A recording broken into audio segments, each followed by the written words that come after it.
আচ্ছা বলুন তোমার নামাজ পড়লে নেকি হয় না গুনাহ হয়? হ্যাঁ গুনাহ হয়। 15 শাবানে শবে বরাতে রাত্রি যদি 100 রাকাত নামাজ পড়েন গুনাহ হবে না নেকি হবে? হ্যাঁ গুনাহ হবে। ওটা নামাজ পড়ার কারণে জাহান্নাম যেতে হবে। বললাম বুঝলেন না? শবে বরাতে রাত্রি হুজুর বলে দিয়েছে যে 100 রাকাত নামাজ পড়তে হবে, প্রত্যেক রাকাতে 13 বছর করে জান্নাতে থাকবে। আরে বুড়ো মানুষ কাঁচা বেঁধে মসজিদে ঘুমের ঘরে এরকম করছে, তবুও দাঁড়িয়ে আছে। আল্লাহ কি বলছেন? আল্লাহ বলছে লা ইউকাল্লিফুল্লাহু নাফসান ইল্লা উসআহা। মানুষের দেখে সাপোর্ট করে না, মানুষের বডি সাপোর্ট করছে না, এতক্ষণ পর্যন্ত বান্দা তোমার ইবাদত করতে হবে না। এসব নামাজ পড়ে যদি ঘুম লেগে যায় ঘুম পড়ে যাও, কোনো অসুবিধা নেই। এশার নামাজ পড়ে যদি তোমার ঘুম পেয়ে যায় ঘুমিয়ে যাও। আশ্চর্য ব্যাপার, হুজুর বলে দিয়েছে শবে বরাতে 100 রাকাত নামাজ পড়তে হবে, আর বয়স্ক মানুষ বেচারা কাঁপছে থরথর করে, তবুও কি 100 রাকাত নামাজ পড়ছে, জান্নাত চলে যাবে। কিন্তু হুজুর যে কি সর্বনাশ করে দিয়েছে, ও যে কি সর্বনাশ করে দিয়েছে ও নিজেও জানে না। আপনাকে একটা জিনিস দেখায়, আমাদের কিছু দোষ আছে। দোষ কি? আচ্ছা বলুন তো দেখি। আমার সুগারের রোগী, আমি সুগারের রোগী। আমি একটা ডাক্তারের কাছে গেলাম, ডাক্তারটা একটু বকাটে টাইপের। বকাটে ডাক্তার বুঝেন তো? বকাটে ঠিকই কিছু নেয় না। গিয়ে বলছি ডাক্তারবাবু আমার খুব সুগার। তা ডাক্তার তখন বলছে ভাই আলু খেও না, মিষ্টি খাবে না, বেশি করে উচ্ছে খাও, তিতো জাতীয় জিনিস খাও, আর ফজরের নামাজ পড়ে 2 ঘন্টা করে হাঁটবে। আর এই একটা বড়ি দিচ্ছে, একটা বড়ি সকালবেলা খাবে। ফিটি কিছু লাইনি, মাত্র নিয়েছে কত 10 টাকা এক পাতা ওষুধের দাম। তা বাড়িতে 3-4 দিন এই হাঁটাহাঁটি করছি ফজরের নামাজের পরে, একটা করে বড়ি, তো ওই জন্য ভালো লাগছে না। তা আমার বউ তখন বলছে আজে বাজে ডাক্তার, আর একটা ডাক্তারের কাছে যাও তো। সে ডাক্তারটা 800 টাকা ফি। গেলাম, সঙ্গে সঙ্গে দেখে বলছে সাংঘাতিক ব্যাপার ভাই, মারাত্মক সুগার, কি করতে হবে? বলছে মিষ্টি খাও, আলু খাও, বেশি করে অসুবিধা নেই, সবকিছু জন্মের খাওয়া খাও, কিন্তু আমি যে ওষুধ দিচ্ছি ওষুধটা প্রত্যেক দিন খাবে। প্রতিদিন তোমার 280 টাকার ওষুধ খেতে হবে, আর মাসে 2 বার দেখাতে হবে। তার মানে ওষুধ কোম্পানির কাছ থেকে কিছু পার্সেন্টেজ পাবে, আর মাসে 2 বার আসলে ও পাবে কত? 1600 টাকা, তাই না? অথচ আলু, মিষ্টি, দই, পটল সব ওকে খেতে বললো। আচ্ছা বলুন তো, দুটো ডাক্তারদের মধ্যে সব থেকে ভালো ডাক্তার কে? যে 10 টাকা ডাক্তার। ও খরচাও কমিয়েছে, বরঞ্চ বেশি দিন বাঁচার জন্য একটা পদ্ধতি বলে দিয়েছে, তাই না? এবার বলুন আমরা ভালো মনে করি কোন ডাক্তারকে? সত্যি কথা বলুন। হ্যাঁ, যার 800 টাকা ফি, 280 টাকার ওষুধ লিখেছে, কি বললাম বুঝলেন না?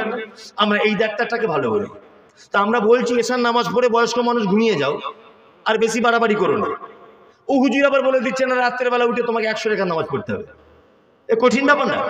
আমরা বলছি তোমার আব্বা মারা গেছে, কোনো কাজ নেই, কোনো কাজ নেই, তোমার আব্বা মারা গেছে, কোনো কাজ নেই, শুধু তুমি দোয়া করো, আর এই হাফিজিয়া মাদ্রাসায় 10 বস্তা সিমেন্ট দান করে দাও, এটাই তোমার কাজ, আর কোনো কাজ নেই।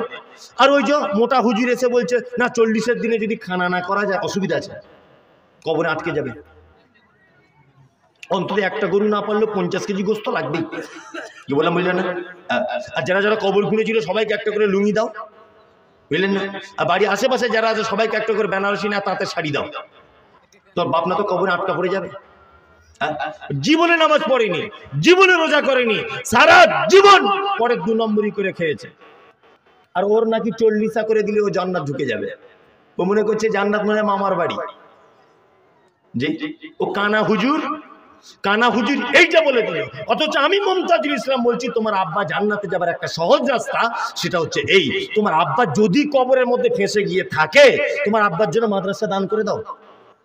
একটাই মাত্র দরজা খোলা, তোমার মৃত্যু বাপ এবং মায়ের জন্য, তোমার আত্মীয় স্বজনের জন্য। আর দ্বিতীয় আর একটা খোলা হচ্ছে তুমি তার জন্য নিজের সন্তান হিসেবে দোয়া করো। কি বললাম বুঝলেন না? আরো 2টো পদ্ধতি আছে সাদকা জারিয়ার, ওদিকে যাচ্ছি না। তাহলে আমি জান্নাতে আপনার বাবাকে নিয়ে যাব সহজ করে বলছি, বলছি কি বলছি না? আর হুজুর এসে বলে দিল 40-এর দিন 4টে গরু, আবার বছরূপী করতে হবে। বছরূপী বোঝেন তো? প্রত্যেক বছর কি বলে, বছর কি না কি বলে, বছর কি না কি বলতে মানে প্রত্যেক বছরে যে টাইমে মারা গেছে ওই টাইমে আর একবার ভোজ করতে হবে। কি আশ্চর্য ব্যাপার! তাহলে ওই হুজুর কঠিন করলো কি করলো না? এবার বলুন আমরা কোন হুজুরকে ভালো মনে করব? হ্যাঁ, সহজে জান্নাত জিতে চাইছে, আমরা ওকে পছন্দ করবো না, করবো? একদম করবো না। ওই যে কঠিন হুজুরকে পছন্দ করবো। মানে 10 টাকার ডাক্তার তো ওই জন্য ডাক্তার নয়, 800 টাকা পিলিয়েছে ও বড় ডাক্তার। আল্লাহু আকবার। এগুলো আমাদের কি আকীদা, বিশ্বাস। চলুন, বেদাত সম্পর্কে আপনার বলতে গেলে অনেকক্ষণ লাগবে। এবার আপনাকে একটা ভালো আমল বলে দিই, ইনশাআল্লাহ আমরা মানার চেষ্টা করব ইনশাআল্লাহ। আল্লাহ নবী সাল্লাল্লাহু আলাইহি ওয়াসাল্লাম বলেছেন, হাক্কুল মুসলিমি আলাল মুসলিমি খামসিন। একজন মুসলমান আর একজন মুসলমানের উপরে 5টা জিনিসের হক রাখে। কটা? 5টা। আল্লাহর নবী বলেছেন, রদ্দুস সালাম। তোমাকে কেউ সালাম দিলে তুমি তার জবাব দাও। 1 নম্বর হক কি? সালাম। কিছু কিছু আমল আছে যেগুলো বিনা পয়সাতে নেকি পাওয়া যায়, তার মধ্যে এটা একটা। আসসালামু আলাইকুম কটা নাকি? 10টা, তাই না? ওয়া রাহমাতুল্লাহি কটা নাকি? 10টা, 20টা হয়ে গেল। ওয়া বারাকাতুহু আবার কটা? 10টা, 30টা নাকি হয়ে গেল। আচ্ছা, সারাদিন যদি আপনি 10 জনকে সালাম দেন, 30টা করে যদি এক একজনের কাছ থেকে নেকি পান, কত নাকি হলো? 300টা নাকি হলো। ফ্রিতে 300টা নাকি পাওয়া লস হলো না লাভ হলো? হ্যাঁ, লাভ হলো। চলুন, মানুষ বিরক্ত হয়ে গেছে, হাদিসটাও আর বলবো না।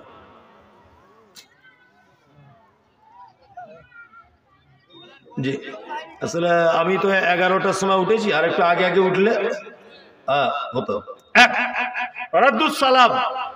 আল্লাহ নবী সাল্লাল্লাহু আলাইহি ওয়াসাল্লাম বলছেন, তুমি সালাম দাও এক মুসলমান আর এক মুসলমানকে দেখে। আপনার ছেলে তো ইংলিশ মিডিয়ামে পড়ে শুনছি, খুব ইংরেজিতে নাকি কথা বলা শিখেছে, সেখানে good morning, good morning, good evening, good afternoon, খুব গুড গুড গুড গুড করা শিখেছে আপনার বেটা, ইংলিশ মিডিয়ামে পড়ে। আপনার বেটা যদি সারাদিন good good good good good good good good করেই যদি যায়, আচ্ছা বলুন তো 5 পয়সা নেকি হবে বলে মনে হয়? হবে? হবে না। আপনার বেটাকে বলবেন গুড মর্নিং স্কুলে বলতে হয়, বাড়ি এসে তোমার চাচাকে বলবে আসসালামু আলাইকুম ওয়া রাহমাতুল্লাহি ওয়া বারাকাতুহু। 10টা নেই। ইসলাম এত সহজ। সালাম মানে কি? তোমার উপরে শান্তি বর্ষণ হোক, তাই তো? আপনার আব্বা মারা গেছে রাতের বেলা আপনার, আর গুড মর্নিং মানে কি? শুভ সকাল, তাই তো? শুভ সকাল। সালাম মানে তোমার উপরে শান্তি বর্ষণ হোক। আপনার আব্বা মারা গেছে রাত 12টা, আমি খবর পাইনি, সকালে বাজারে ঘুরতে ঘুরতে আপনার সঙ্গে দেখা হলো, যদি আপনাকে বলি গুড মর্নিং ভাই, তো মনে মনে কি হবে? শালা কত বড় বদমাইশ, দেখ রাতে আমার বাপ মরে গেছে, কাফন কিনতে এসেছি, বলছি গুড মর্নিং। আমরা বলি কি বলি না? গুড মর্নিং বলি, তার মানে শুভ সকাল। অথচ ওই লোকটাকে যদি বলতাম আসসালামু আলাইকুম ওয়া রাহমাতুল্লাহি ওয়া বারাকাতুহু, বলুন তো রাগ করতো? করতো? এর নাম ইসলাম। ওয়ায়াদাতুল মারিজ, অসুস্থকে দেখতে যাও। আমাদের নবী জনাবে রাসূলুল্লাহ সাল্লাল্লাহু আলাইহি ওয়াসাল্লাম বলেছেন, তোমার প্রতিবেশী কেউ যদি অসুখের ভিতরে যদি পড়ে যায়, তাহলে তুমি যদি তাকে সকালবেলাতে দেখতে যাও, তাহলে সন্ধ্যাবেলা পর্যন্ত আসমানের ফেরেশতারা তোমার জন্য এই বলে কামনা করে যে আল্লাহ, যে লোকটা দেখতে এসেছে একে আগে তুমি কল্যাণ দান করো, তারপরে অসুস্থ লোকটাকে ভালো করে দাও। আর যদি কেউ সন্ধ্যাবেলাতে যায়, তাহলে তার পরের দিন সকাল পর্যন্ত আসমানের ফেরেশতারা যে দেখতে গেছে তার জন্য এই বলে দোয়া করে। আচ্ছা বলুন তো দেখি, তাহলে রুগী দেখতে যাওয়াটা উপকার হলো না ক্ষতি হলো? উপকার হলো। আমরা যাব ইনশাআল্লাহ। ওয়া ইত্তিবাউজ জানাইজে, কেউ মারা গেলে তার জানাজায় যাও। ওয়া ইজাবাতুদ দাওয়াতে, কেউ দাওয়াত দিলে গ্রহণ করো। ইনশাআল্লাহ করব। হ্যাঁ, দাওয়াতের ব্যাপার আছে বাবা, সাংঘাতিক ব্যাপার, গরুর গোশতের ব্যাপার। এইটা তো দাওয়াত কবুল করতেই হবে। সালাম নাই বা দিলাম মনি সাহেব, এটা মানতে পারবো না। অসুস্থকে দেখতে নাই বা গেলাম, জানা যায় নাই বা গেলাম, দাওয়াত কবুল করবো। কি বললাম বুঝলেন না? মুসলমান কেমন আপনাকে বলছে। কলকাতা মেচুয়া জানেন তো? মেচুয়া নাম শুনেছেন? যেখানে ফলের মার্কেট হয়। ফল কিনতে যাই আমি রমজান মাসে বাইক নিয়ে কখনো, তো দেখছি কিছু লোক দাঁতন খোঁজা আছে, কানে বড় টুপি, বড় পাঞ্জাবি, আবার দেখছি বাম হাতে সিগারেট পান করছে, ফুক ফুক করে সিগারেট টানছে। তারপরে মনে মনে বলছি, ভাই রোজা করো না? বুঝছো না, শরীর খুব খারাপ, রোজা করতে তাগড়া জমা। তা আবার কখনো কখনো ইফতারও করি, ওখানে আমার অনেক বন্ধু বান্ধব আছে। ইফতার করার সময় আমি লক্ষ্য রাখছি ওই লোকটা আবার ইফতারে আসছে। ওকে জিজ্ঞেস করছি ভাই কি ব্যাপার, তো বলছে হুজুর লোক আপনি জানেন না হাদিস দুই রকম কথা বলা আছে। কি বলছে রোজার আলাদা নেকি, ইফতারের আলাদা নেকি। তবে রোজার নেকিটা নাই বা পড়লাম, ইফতারের নেকিটা ছাড়বো কেন? বলছে কেমন শিয়ানা দেখো, বলছে রোজার নেকিটা নাই বা পেলাম, অন্তত পক্ষে ইফতারের নেকিটা তো অংশগ্রহণ করি। মারাত্মক লোক। তা আমরা অন্য কিছু মানতে না পারি দাওয়াতটা তো কবুল করবো, তাই না? এই হুজুর সব দাওয়াত বাড়িতে তো যাওয়া ঠিক হবে না, হবে হবে ওই যে আপনাদের চামড়া কাটা টাটা অনুষ্ঠান হয় নাকি এখানে হয়? ইসলাম এটাকে সমর্থন করে না, এখানে যাবেন না। দই যে দাওয়াত বাড়িতে বৈষম্য রেখে খেতে দেওয়া হয়, রিক্সা চালককে দাওয়াত দিয়েছে, শুধু পাঁপড় চাটনি সাদা ভাত আর গোশ, বাড়ি চলে যায়। হেডমাস্টার এসেছে দামি প্রেজেন্টেশন নিয়ে, বলছে পার্সোনাল এসি রুমে গিয়ে বসো, বড় বড় কুত্তা পোলাও বিরিয়ানি ফ্রাইড রাইস টক দই মিষ্টি দই কি খাবে আর কি নেবে, এই বিয়েতে খাওয়া না যায়, চলবে না। ইসলাম ধনী গরিব কালো বর্ণ বৈষম্য লম্বা বেঠে কারো কোনো রকমের বৈষম্য ইসলাম কি করেনি। রিক্সা চালকের যে মর্যাদা, অনুষ্ঠান বাড়িতে কোটিপতি গেস্ট এলেও তার একই মর্যাদা, সমানভাবে খাবে। 2 3 আর একটা বিয়ে বাড়ির কথা বলি। আপনাদের এখানে বিয়ে হবার আগে ডেট ঠিক করা হয় বিয়ের, ওটা কি বলে? পান শরবত মানে কি? ওটা কি মেয়ের বাপকে খাওয়ায়,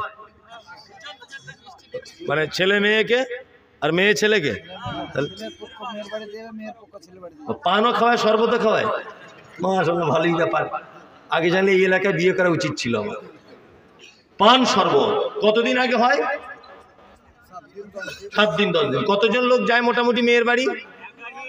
এক গাড়ি। সব হারামখোর, সব হারামখোর।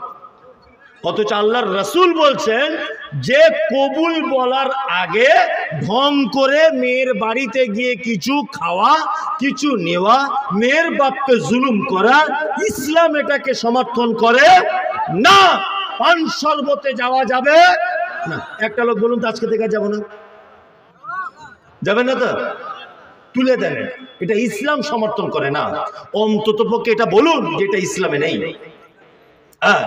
বিয়ে করার উদ্দেশ্যে ছেলেটা মেয়েটাকে দেখবে, মেয়েটা ছেলেটাকে দেখবে, প্রয়োজনে তার আব্বা মা দাঁড়িয়ে থাকা অবস্থায় তার শরীরের আকৃতি দেখার জন্য, তার ব্যবহার দেখার জন্য, তার বাড়িতে 2-4 ঘন্টা থেকে তাদের সঙ্গে কথাবার্তা বলবে, আবদালে আড়ালে নয়। মেয়ের বাপ দাঁড়িয়ে থাকবে, মেয়ের ভাই থাকবে, তার সামনে যে বিয়ে করতে যাবে সে কথা বলবে। এছাড়া পান শরবত আবার কোথা থেকে এলো? জি জি জি জি জি, কঠিন ব্যাপার। আর একটা আপনাদের এখানে অনুষ্ঠান, বিয়েতে সব টাকা পয়সা আপনাদের সিস্টেম নেই তো? আচ্ছা, মাশাআল্লাহ খুবই ভালো, তাই না? হ্যাঁ, সব জায়গাতে আছে মাশাআল্লাহ। না আমাদের দিকে একদমই নেই, আর কেউ চায় না। চাইলে বরং কম পায়, না চাইলে বেশি পায়।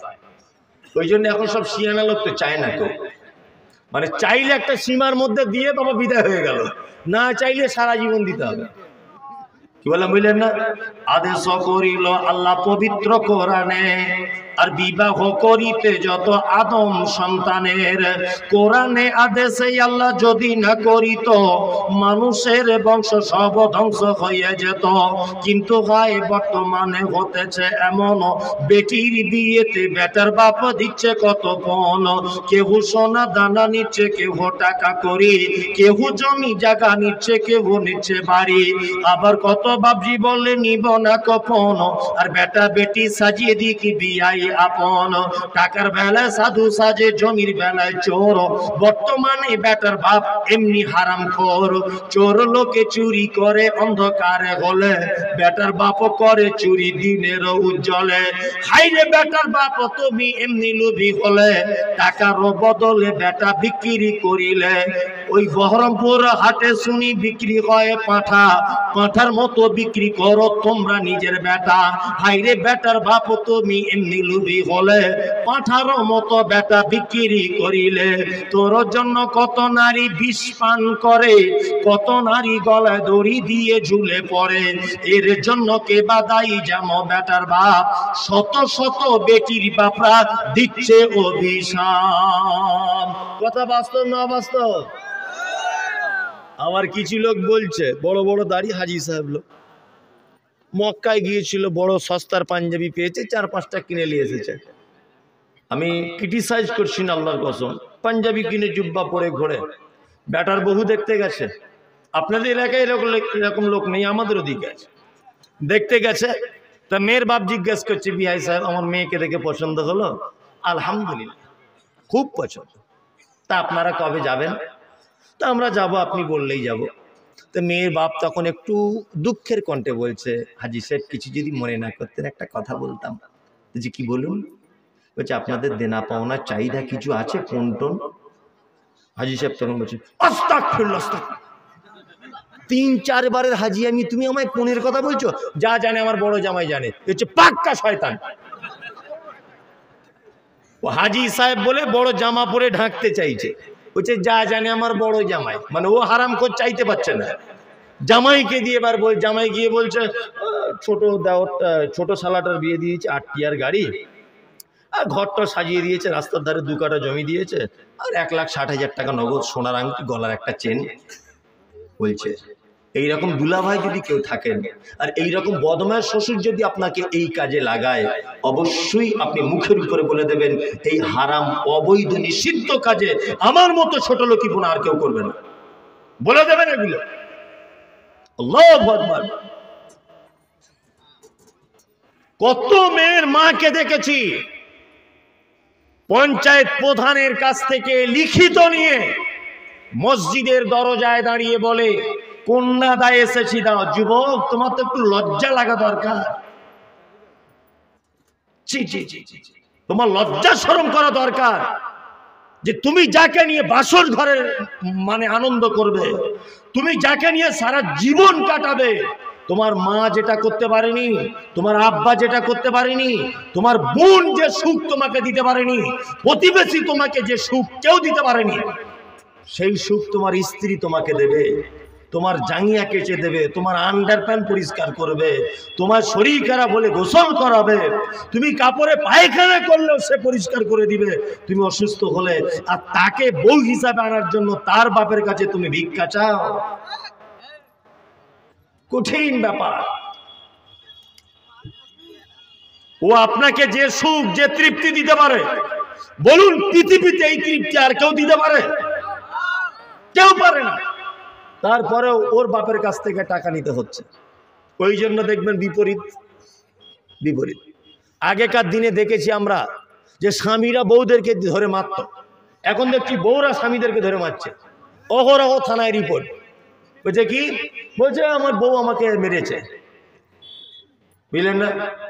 আশ্চর্য ব্যাপার। বউ তো মারবেই, ও তো খাটে শুয়ে এপিটে একবার বলবে আমার বাপের খাটো দিক যা, তো বলবে, কিছু করার নেই। আল্লাহু আকবার। এই সমস্ত দাওয়াত বাড়ি থেকে একটু কি সতর্ক থাকুন। আল্লাহ নবী সাল্লাল্লাহু আলাইহি ওয়াসাল্লাম তিনি বলছেন, কি বলছেন? ওয়াতাশমিতুল আতিশ, হাসি হলে কি বলতে হয়? ওটা যে শুনবে, ইয়ারহামুকাল্লাহ, যে শুনবে, ইয়াহদিকুমুল্লাহ ওয়া ইসলিহু বালাকুম। এই 5টা ভালো কাজ বলে দিলাম। আল্লাহ আপনাকে আমাকে সকলকেই আমল করার তৌফিক দান করুক, আমিন।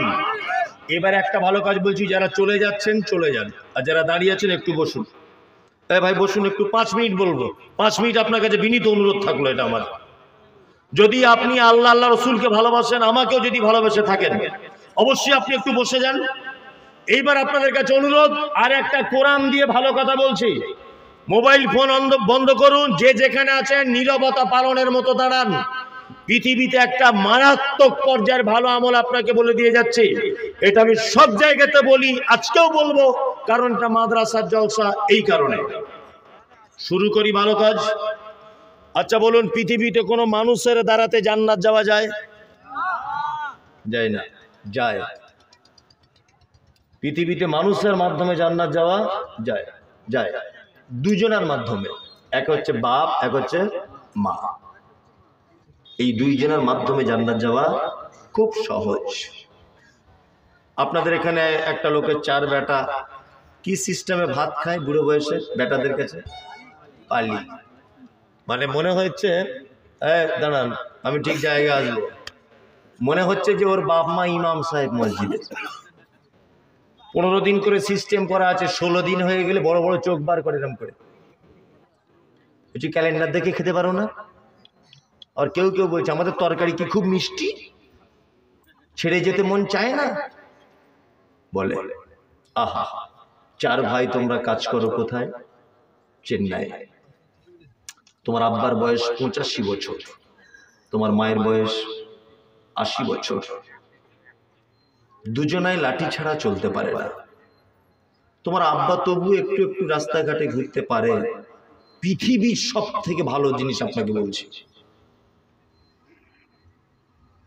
তোমার মা তোমার 2 তলা বাড়িতে উঠতে পারে না বলে সিঁড়ির তলাতে মশারি টাঙিয়ে দিয়ে চুপচাপ শুয়ে থাকে। 4 ভাই ঈদের 2 দিন আগে বাড়ি আসবে, সবাই সবার স্ত্রীকে ফোন করে বলছে হ্যালো তোমার জন্য কি নিয়ে যেতে হবে বলো। স্ত্রী ফোনে বলছে আমার জন্য শাড়ি, ছেলের জন্য জামা, মেয়ের জন্য সব। বলছে ঠিক আছে। লোকটা দিল্লি শপিং মলে কেনাকাটা করতে গেল, কেনাকাটা সব কমপ্লিট। এই অবস্থায় ওর স্ত্রী আবার ফোন করে বলছে হ্যালো ওই যে আমার বোনের জন্য 2টো শাড়ি আনতে বলেছিলাম ওটা নিয়েছো? বলছে সব নেওয়া কমপ্লিট, শুধু আব্বার জন্য একটা পাঞ্জাবি লুঙ্গি, মায়ের জন্য একটা ব্লাউজ, একটা সায়া, একটা শাড়ি নেব, তাহলেই হয়ে যাবে। যেই আব্বা মায়ের কথা বলেছে এর বউ তখন রসুলপুর থেকে ফোনে বলছে কেন প্রত্যেক বছর তুমি আব্বা আমাকে শাড়ি জামা কাপড় দিতে দেবে, বাড়ি চলে এসো। আর 3টে ভাই চোখে দেখতে পায় না, তোমার বোনেরা চোখে দেখতে পায় না, সম্পত্তির ভাগ নিয়ে চলে গেল। ও তখন বইয়ের কথা শুনে আস্তে আস্তে কাঁপতে কাঁপতে বাড়ি চলে এলো। 3 ভাই একই অবস্থা। ঈদের দিন মসজিদের মাইকে ঈদের তাকবীর পাঠ হয় না? হয়। আল্লাহু আকবার, আল্লাহু আকবার, লা ইলাহা ইল্লাল্লাহ, আল্লাহু আকবার, আল্লাহু আকবার, ওয়ালিল্লাহিল হামদ। হয় না? হয়। সবাই নামাজ পড়তে যাচ্ছে, নতুন আতর মেখে, সুরমা পরে, পাঞ্জাবি পরে, আতর মেখে সবাই যাচ্ছে। আপনার 85 বছর বয়সে হাতে একটা লাঠি নিয়ে কাঁপতে কাঁপতে কাঁপতে কাঁপতে ঈদগাহ পর্যন্ত গেল। নামাজ শেষ হয়ে গেল, তোমার আব্বা বাড়ি চলে এলো। বাড়ি এসেছে, দরজার সামনে দাঁড়িয়ে আছে। তোমার মা গোসল করা হয়নি। ঈদের দিন সবাই আনন্দ করে সকালে গোসল করে না, তোমার মায়ের হয়নি। 4 জন বৌমা থাকার পরেও, বড় বড় 5 জন নাতিপুতি থাকার পরেও তোমার মা ঈদের দিনে মশারির ভিতরে পেচ্ছাপ করে ওই কাপড়ের মধ্যে লুটিয়ে শুয়ে আছে। তোমার মায়ের তো আজকে রাজপ্রাসাদে বসে থাকার কথা। 4 জওয়ান বেটা তোমরা, 4 জওয়ানি বৌমা। ঈদের দিনে তো অন্তত একটা নতুন শাড়ি যেমন হোক করে পরিয়ে তাকে চেয়ারে বসিয়ে রাখা উচিত কি উচিত নয়? উচিত। তোমার মায়ের এই অবস্থা কেন? দুপুর 2টো পর্যন্ত ঈদের দিনে তোমাদের বাড়িতে হালুয়া পোলাও রান্না হলো, সবাই খেতে এসেছে, পাড়া প্রতিবেশী, মসজিদের ইমাম, তোমার দুলা ভাই, তোমার নিজের ভাই, তোমার ভাবি, সবাই এসেছে। তোমার আব্বা 2টো পর্যন্ত মেন গেটের সামনে দাঁড়িয়ে আছে। একটা বৌমা বাটি করে 2 পিস মাংস আর 2টো লুচি বা পরোটা পাঠায় না। 2:45-এর দিকে 2 পিস মাংস আর একটা পরোটা তার নাতিকে দিয়ে পাঠিয়েছে। আবার উপর থেকে বলে দিচ্ছে বল্টু তো দাদুকে বলবি 2 পিসের জায়গায় যেন 1 পিস খায়, না তো কাপড়ে পাতলা পায়খানা করে দিতে পারে। এ নির্যাতন কেন? ইমাম সাহেবের মতো পালি সিস্টেমে ভাত খায় কেন? হ্যাঁ, তোমার মায়ের থেকে পৃথিবীতে বড় বদমাইশ মহিলা আর কেউ নেই। তোমার মায়ের থেকে পৃথিবীতে খারাপ কোনো মহিলা আর কোনো মহিলা নেই। খারাপের দিকগুলো বলবো, তোমার আব্বার থেকে বদমাইশ পুরুষ পৃথিবীতে আর কোনো পুরুষ মানুষ নেই। তোমার মায়ের অপরাধ কি? তার ঈদের দিন এই অবস্থা। তোমার বাপের এই অবস্থা, তার অপরাধ কি? দুজনের কিছু অপরাধের কথা বলে দিচ্ছি, ভালো করে শুনে রেখে দেন। 1 নম্বর অপরাধ হলো এই যে তোমার মা রসুলপুর গ্রামের পর্দানাসীন মহিলা, জীবনে কারুকে মুখ দেখাতো না, পরপুরুষের সামনে যেত না।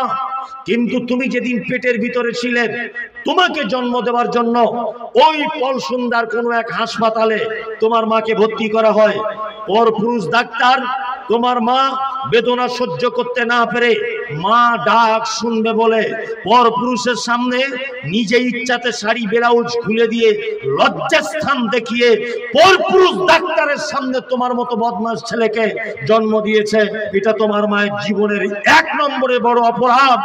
যে মা কারো সামনে মুখ দেখাতো না, সেই মা উলঙ্গ হয়ে তোমার জন্য পরপুরুষের সামনে লজ্জাস্থান দেখিয়ে দিল। এটা তোমার মায়ের বুড়ো বয়সের এই অবস্থার 1 নম্বরের বড় অপরাধ। তোমার মায়ের 2 নম্বরের বড় অপরাধ, তোমার মা কোনোদিন ব্লেড দিয়ে নখ কাটতে পারতো না। তোমার মা কোনোদিন ইনজেকশন দিতে পারতো না, এত ভীতু মহিলা। তুমি পেটে আসো, হসপিটালে ডাক্তারবাবু বলেছে সোজাসুজি বাচ্চাটা থাকার কথা, বাচ্চাটা পেটে আড়াআড়ি লেগে গেছে। হসপিটালে ডাক্তারের 2টো হাত জোর করে বলছে, ডাক্তারবাবু আমার প্রাণের বিনিময়ে হলেও আপনি আমার বাচ্চাকে বাঁচান। ডাক্তারবাবু বলছে, মা তোকে সিজার করা ছাড়া উপায় নেই। জননী সেদিন সবার সামনে দায়িত্বহীন ভাষায় কাঁদো কাঁদো কণ্ঠে বলেছিল, ডাক্তারবাবু আমার বেটা যখন মা বলে আমায় ডাকবে, আমার সিজারের কাটার বেদনা আমি ভুলে যাব। অবশ্যই আপনি আমার সিজারটা অতি তাড়াতাড়ি করুন। যে মা ইনজেকশন দিতে ভয় করে, যে মা নখ দিয়ে আপনার ব্লেড দিয়ে নখ কাটতে ভয় করে, সেই মা তোমার মতো পৃথিবীতে বদমাশ ছেলেকে জন্ম দিতে গিয়ে সিজারের সেই যে কাটা দাগ আজও পর্যন্ত 70 বছর বয়সে সেই ব্যথা অনুভব করে। এটা তোমার মায়ের 2 নম্বরে বড় অপরাধ। তোমার মায়ের বুড়ি বয়সের আজকে এই অপরাধ কিসের? তোমার মায়ের অপরাধ হলে তোমার মায়ের মাথার চুল কালো কুচকুচে, হাঁটু পর্যন্ত দেখতো। তোমার মা চরমা অপরূপা, চরমা সুন্দরী। পাড়ার মেয়েরা তোমার মায়ের চুল দেখতে আসতো, হাঁটু পর্যন্ত দুলতো তোমার মায়ের চুল। ডাক্তার যখন ওটিতে পেশ করলো তোমার মাকে, হসপিটালের বেডে তোমার মাকে শুইয়ে দেওয়া হলো তুমি পৃথিবীতে আসবে বলে। ডাক্তার বাবুরা নরমালে সিজারে তোমাকে পৃথিবীর জমিনে যখন আনলো, তোমার মায়ের মাথার কালো কুচকুচে ঝোলান্ত চুল লাল রক্তে জমাট বেঁধে গিয়েছিল সেদিন হসপিটালের বেডে। এটা তোমার মায়ের 3 নম্বরের বড় অপরাধ। তোমার মায়ের 4 নম্বরের বড় অপরাধ, চিকিৎসা বিজ্ঞানীরা বলেছে পৃথিবীতে যত নারী আছে প্রত্যেক নারী তার বাচ্চাকে দিনে 8 বার করে দুধ পান করায়। একবারে 250 গ্রাম করে দুধ পান করে। দিনে 8 বার দুধ পান করায়, একবারে 250 গ্রাম দুধ পান করাতে হয়। কোরআনের ভাষাতে 30 মাস দুধ পান করাতে হয়। 50 টাকা যদি দুধের কেজি হয়, তুমি তোমার মায়ের দুধ পান করেছো 90,000 টাকা। এটা তোমার মায়ের 4 নম্বরের বড় অপরাধ। তোমার আব্বার অপরাধ, তোমার আব্বার অপরাধ এই, তোমাকে ভালো মিশনে পড়াবে বলে, তোমাকে ভালো মাদ্রাসায় পড়াবে বলে, ঈদের দিনে তোমার একটা ভালো জামা কিনে দেবে বলে, তুমি স্কুলে যাবে একটা ভালো সাইকেল কিনে দেবে বলে, তোমার আব্বা রিক্সা চালিয়ে 2 টাকা 5 টাকা করে জমিয়ে জমিয়ে তোমার পিছনে খরচা করে তোমার স্বপ্ন পূরণ করার জন্য নিজের ঘুম হারাম করে রাস্তাতে রিক্সা গাড়ি চালাতো। এটা তার বুড়ো বয়সের পরিণতির 1 নম্বরের অপরাধ। কোরআন কি বলছে? কোরআন বলছে ইয়াসালুনাকা মাযা ইউনফিকুন কুল মা আনফাকতুম মিন খাইরিন ফালিল ওয়ালিদাইন ওয়াল আকরাবিন ওয়াল ইয়াতামা ওয়াল মাসাকিন ওয়া বনিস সাবিল ওয়া মা তাফআলু মিন খাইরিন ফা ইন্নাল্লাহা বিহি আলিম। আল্লাহ নবীকে জিজ্ঞাসা করা হচ্ছে, নবী আপনি বলুন সারা পৃথিবীতে যত দান আমরা করি তার মধ্যে উত্তম দান কি? বিশ্ব নবী বলছেন কুল। আল্লাহ বলছেন নবী আপনি বলুন মা আনফাকতুম মিন খাইরিন ফালিল ওয়ালিদাইন ওয়াল আকরাবিন ওয়াল ইয়াতামা ওয়াল মাসাকিন ওয়া বনিস সাবিল ওয়া মা তাফআলু মিন খাইরিন ফা ইন্নাল্লাহা বিহি আলিম। অবশ্যই নবী আপনি তাদেরকে বলে দেন তোমরা যত দান করো তার মধ্যে উত্তম দান হলো এই দান। তুমি তোমার আব্বা মায়ের জন্য যে টাকাটা খরচা করো এর থেকে উত্তম দান পৃথিবীতে আর কোনো দান নাই। মাদ্রাসায় 1 বস্তা সিমেন্ট দান করলে নেকি হয় 40টা। যাবার সময় আপনার মায়ের জন্য 10 টাকা দিয়ে একটা দাঁতন কিনে নিয়ে যান, নেকি হবে 40,000।